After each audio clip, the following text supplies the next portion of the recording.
anatomy of superpowers. Hello my friends, my name is Daniel Grigoriev and you're on the channel of Ernst Veter System. Today I will ask questions to Ernst, but you will not see my face, only hear my voice, to maximize your concentration on the energy of Ernst. But before you start watching this video, you know what to do. Like this video and subscribe if you are not yet subscribed. Switch on the bell to not miss notifications about new videos and about new live broadcasts, as well as express your opinion. Put comments under this video. Please be active and support the movement by pushing the video forward. Well, my friends, let's go. Since ancient times, people have been attracted by superpowers. For many years, it was believed that this is either an artifice or something accessible only to a selected few. Our project has been destroying these illusions for many years. Ernst Veter is a man with completely extraordinary abilities. He received permission to bring some practices to the masses. And today we will talk to him about it. Ernst will tell about the history of superpowers, about the clans that keep ancient knowledge, about the connection between special services and superpowers, about the egregors of abilities, about their future, and of course about the fees that are paid for them.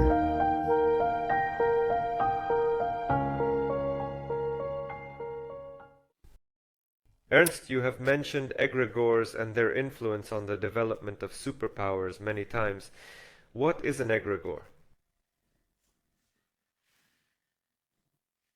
Let's start from the beginning, egregor. It is our thought.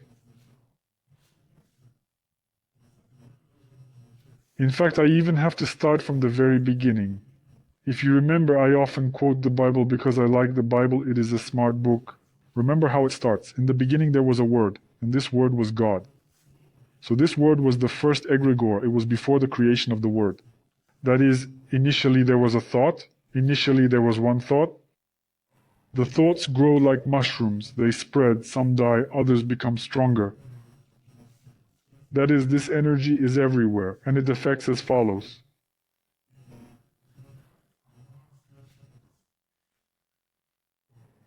It has nourishment from living beings.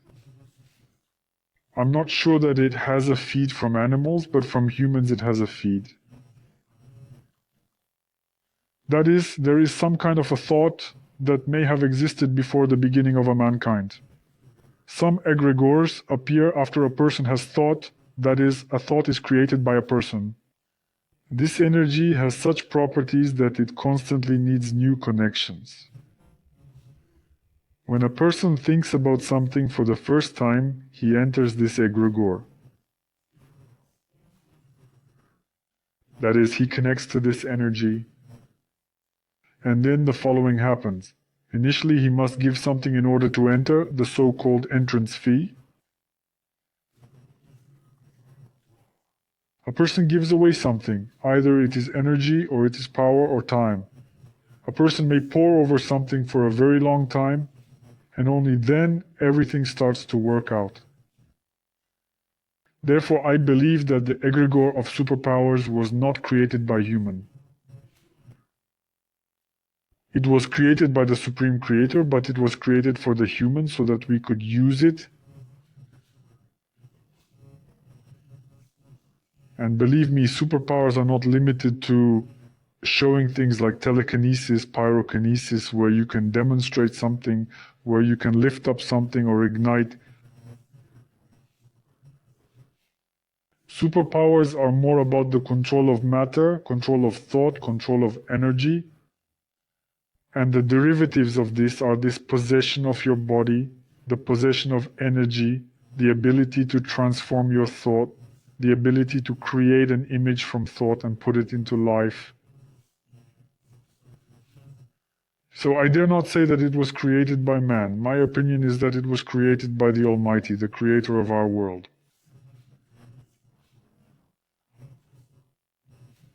And we just learned how to join this egregor and how to take necessary information from it. It's my opinion. But again, it is difficult. It is difficult and it needs to be learned. And it is very important in egregor, the patience of the student. If we recall the early schools when there was a certain system of teacher-student, the student studied for a very long time. There was no such thing that he visited for 3 weeks and wanted to master something in 3 weeks. The teaching went on for years, and the student obediently did what he was told. And you know why this was done? It was done so that he could, with the help of the teacher, his hints, his thoughts, connect to the certain egregor and start the exchange of energies. Because an egregor works as follows. Firstly, you enter it, then it rolls you back a little, and then it all depends on you. If you take a bite and give nothing in return, you will be very quickly disconnected from it, from this egregor. If you know how to generate, exchange energy, or create something and give it to the egregor, you start to receive the energy flow. You pass energy onto it, egregor to you, you send there, something returns back to you. So you get a constant movement of energy, movement of thought, movement of new ideas. This is already the correct, clear, and conscious entrance to the egregor. But this takes time. It doesn't work in 3 days. When you see a school where you are promised to learn something in 1 hour or in 1 day or in 3 days, my friends, it doesn't work like that. In order to understand something, you need to dissolve in this matter. And dissolution is a rather long process. However, I still would like to return to the theme of egregor as a substance and go, for example, into the matter of some modern egregor to make it clear and visual how this very entrance takes place. For example, take the egregor of a rap artist or a rock artist. When entering this egregor, does someone need to give something away, or does it work differently here? As I said, there are 2 types of egregors. First type is the original egregor, that is, it existed before us, it was here originally, regardless of our consciousness, our presence in this life. The second type of egregor is an egregor that people create themselves. That is, you did something, for example, you played the guitar and you liked it. There are a lot of people who play the guitar perfectly, but this music absolutely does not hook anyone. Yes, there are a lot of people who play the guitar or any musical instruments beautifully or sing beautifully, but what they do does not hook anyone. There is an ordinary reason for this. They did not enter the egregor, did not create it, did not expand it on others. Because this influence on others is an egregorial influence. It is when a person heard something and didn't just like it, it hooked him and attracted a lot. He doesn't understand why he likes this music, but he listens and admires it. He goes to concerts and spends tons of rubles or dollars on purchases of unnecessary things. Because this egregor hooked him. If we are talking about music, then this is not originally the creation of the Almighty. It is the creation of human hands. And here a lot depends on how strong your chakras are when you enter the egregor. If you have a strong transcendental chakra at the time of creation, that is the chakra that goes beyond our main chakras, the impact on society will be much stronger. People will like it even if it is complete trash. This is the secret of success, the secret probably of any success. You need to be able to create an egregor, or rather enter the egregor, strengthen it, and force it to influence others. Here is an ordinary scheme of how show business influenced the people. But tell us, as the continuation of this answer, how to enter these social egregors and to exchange the energies. Is there any entry fee and all these things? In fact, the entry procedure itself is sometimes completely spontaneous. That is, A person is doing something, creating something, and perhaps there is a certain deficit at the moment of creation of some kind of action or idea. A certain musical note which egregor lacks. Someone creates it and it starts to hook. What does he pay for this?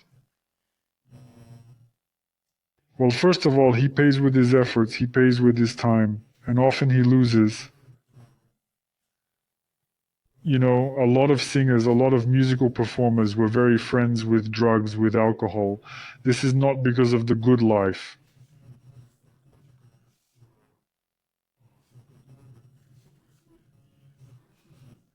This is due to the fact that they need to create, and they cannot create without some additional effort. Why is it happening? That is, a person writes music and after a couple of years he simply completely dries up. This is the so-called egregor fee. Egregor begins to take your thoughts away from you. If you do not live right, if you do not know how to create the correct energy exchange, it's like you sit behind the wheel of a car, a very fast car, and press the gas pedal. You will drive 100, 200 meters, but no one knows what will happen next. You can calmly stop, calmly go out and walk alive and healthy, or you can crash into a pillar and your life will end there. This is roughly comparable to egregor. You go into it, at first you feel great, but after a while you start to feel like you are dry. In order to somehow compensate for this, a person resorts to additional stimulation, such as alcohol, drugs, cigarettes, and the like. It is an ordinary payment, and I think that everyone will agree with me that at the moment there are few singers and music performers who have not ever resorted to additional stimulation of their brain. And this all happens for one simple reason: people entered this egregor, especially the musical one. It is very easy to enter into it. You need to create something, and if you are lucky, everything unfolds very quickly. But then you start to melt very quickly. Because you, or rather not you, but someone who does not live according to the laws of the universe.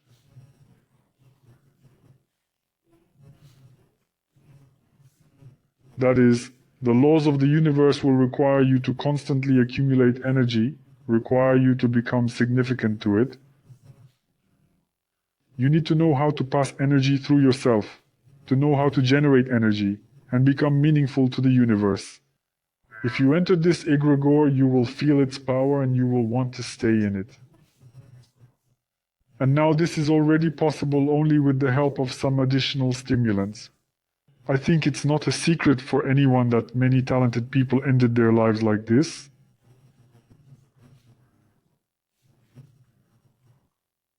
And all this due to one simple reason, that they simply did not live according to the laws of the universe. These laws are very simple. But is it possible somehow, in your opinion, to combine life according to the laws of the universe and contact with egregores? Yes, of course you can, but at the same time you need to change your philosophy of life. Let's take a simple example. Although we are talking about superpowers today, we can talk about life examples. Imagine an ordinary boy who lives somewhere in distant Siberia. And suddenly, by accident, he composed music, uploaded it somewhere on a social network, and became very famous. And an ordinary good guy turns into some kind of arrogant who feels that he has money, so he has power. He begins to behave in a boorish way. He begins to behave incorrectly. He ceases to respect his neighbors. He ceases to honor his relatives. He's missing, God in his soul. God is not who the Bible is written about. God is an attachment to the energy of absolute. This is what gives us certain laws. After all, the 7 chakras are not accidentally given to us. Each chakra has its own law, its own worldview, and its own rules which you must follow in life. And if you follow at least 7 chakra rules, you are already changing your worldview, and you will no longer be able to behave rudely. You will no longer be able to treat others badly. You will not be able to put yourself above others. These ordinary laws just need to be complied. If a person became famous, but did not cease to observe the law of the universe, everything is fine. His energy will flow, he will generate the energy, give it away, and from the egregor he will receive the energy of those people who listen to his music. But if he does not know how to live according to the laws of the universe, then he will dry out very quickly, and that will be the end. Now the practices of getting out of any egregores have become quite well known, and many people, frankly speaking, are afraid to have any contacts with egregores. Why do you think this is happening, in your opinion? In my opinion, this is absolutely wrong, because it is impossible to abandon all egregors. People consider the renunciation of them as a complete freedom. That is, a person wants complete freedom, without any moral boundaries. He believes that he is the creator of his life. He is the creator of his own happiness, but in reality he is not. People want to get out of the care of egregores, but they often take care of us, and you used to call them guardian angels. And this phenomenon is also tied to a certain egregor which do not allow you to get into bad situations. People who do not have this very often, they say they lost their luck, they are unlucky, and always end up in the wrong place or don't get where they need to. That is the egregor too. Getting out of it is like going out into outer space and taking off a spacesuit. Anything can happen with you. There are no guarantees and you have no security. If a person knows very clearly what he is going to do, so then yes, I agree that he may try. But in my opinion, this is just stupid. Ernst, tell us about the egregor of your clan. Is it the only egregor of superpowers in the world or not? If we are talking directly about Siddhas, then our clan is one of the strongest, but it is not the one if we are talking about general superpowers. But regarding demonstrative abilities, I think that we are really at the very good level. What does it mean? It means that, in principle, any person in our clan can demonstrate something on practice. He can demonstrate something visual, what one can see, touch, or feel. There are superpowers that you will never see physically. For example, the superpower of healing. You will just feel better and other people may not notice it. There is a superpower of reality changing. You will also never know if it actually happened, but the reality will change.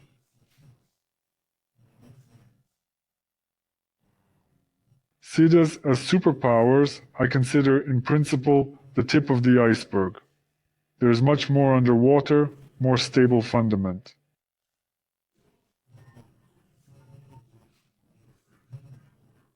Ernst, what is the difference between Siddhas and superpowers? To be honest, it seemed to me that it was the same thing, didn't it? No, this is not the same thing at all. Superpowers are the general concept. Siddhas are the small part of it. It rather comes from ancient India, something that we can really demonstrate on practice. There are actually a lot of superpowers, and the creation of the earth is a superpower, supernova is a superpower, and Siddha is something that we can quickly demonstrate, something that we can use. In my opinion, people can master both Siddhas and superpowers, but strong superpowers are under the rule of the Absolute.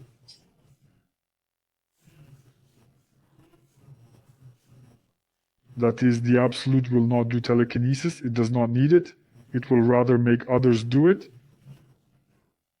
Here is another example if we are talking about the superpowers as a general concept and Siddhas as a small part of it. This is more about convincing people in the strength of superpowers.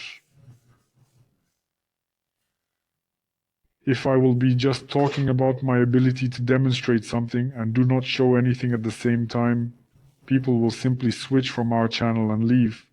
If I demonstrate something, people will immediately have a question, how?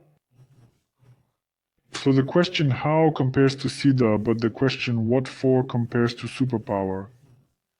If you carefully delve into the essence of our conversation, then at the end of the conversation you will understand what I mean. Demonstration of something is just to show that we can do something, but superpower is the ability to create. This is the ability to create things. This is the ability to influence something.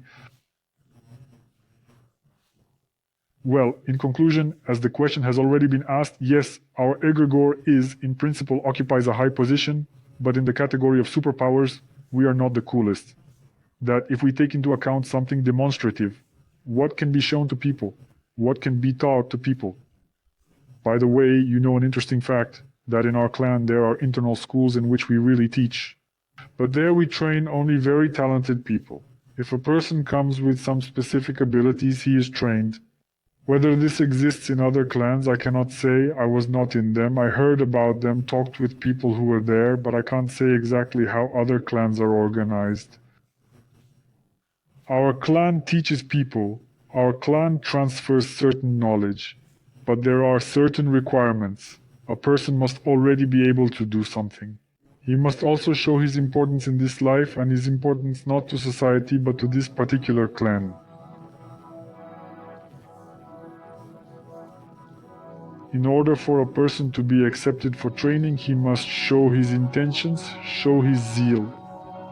More importantly, he should let people know that he can be trusted.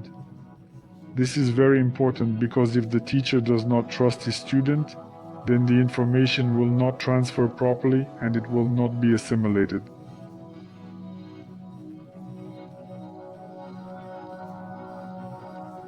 Therefore, the factor of trust is also very important here. Mutual trust both from student to teacher and from teacher to student. I think that the question about the clan can be closed, because I cannot give more detailed information. You understand why. And you have already received general information? Yes, Ernst, and I suggest we return to the topic of egregor again, because this part of conversation is more about the egregor. Tell us please about the basic principles on which the egregor of your clan's superpowers was based. How was it born? What is its history? The principle of building superpowers is an interesting and difficult question. At the very beginning, there was a person who transmitted energy from egregor. Well, that is, initially, of course, the egregor of superpowers existed. It was a kind of transformation, rebirth, and the creation of a new branch of it. Here was a very important point of a certain donation. That is, a person sacrificed his life, roughly speaking, in order to acquire this knowledge. This means that he disowned his relatives, he disowned his family. He had to devote himself entirely to the study of superpowers. Because it is difficult to work without a teacher, it is difficult to work only on those philosophical statements and on some kind of poorly informative insights that must be thoroughly thought over and developed. And this only works out if a person really knows how to make some kind of sacrifice. But an interesting fact is that at the moment, from people who are seriously engaged in superpowers, sacrifices are also required. That is a certain asceticism of life, correct life principles. This is more about the understanding of the seventh chakra and the absolute absence of materialism.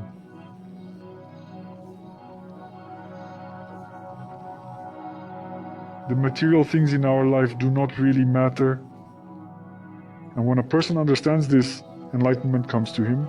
The creator of our superpowers branch based on the same principle, but it was 500 years ago. It was difficult that time to understand how everything worked. That is, everything did not go by such leaps and bounds as now. People come to the school where the teacher sits and teaches everything. At the beginning it all went on for a very long time, and the man had to understand by trial and error how everything works. I think that in our time it has become much easier to learn anything, including superpowers. Then it was much more difficult, and we must pay tribute to the person who did it. Ernst, when Arne, your teacher, suggested making a large and massive school of super abilities, did he want it to be recreated on this egregor or on some other? Well, in fact, we never talked about a big school. It was about getting our teaching out to the masses.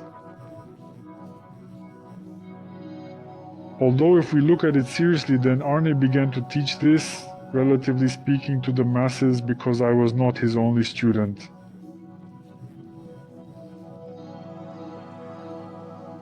There were more students, and we can already assert that these were the masses. But teacher Arne sacrificed himself in such a way that he never had a family. He did not know the happiness of having children. He did not feel any family warmth.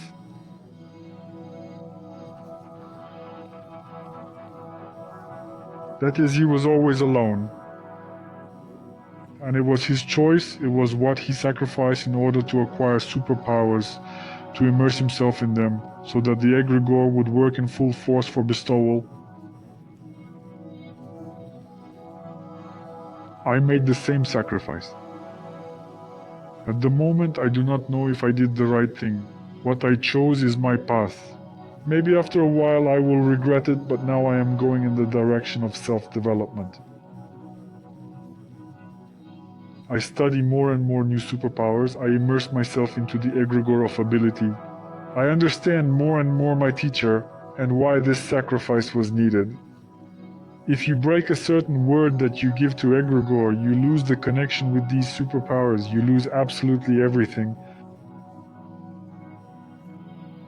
My goal is to make such a school in which it will not be necessary to renounce something serious. My goal is to change the direction of the flow of this energy so that a person can develop superpowers without renouncing, without sacrificing anything, becoming ascetic. Of course, there will be some kind of payment. There will be a payment in the form of waiting. There will be payments such as perseverance, but nevertheless it is not so expensive as it was for us. Ernst, and the final question, how do you think will you be able to do this, to carry out this mission of a new school of the new egregor? How do you feel? I very often communicate with my teacher. After his death we have a constant connection, and I often ask him if I am doing everything right.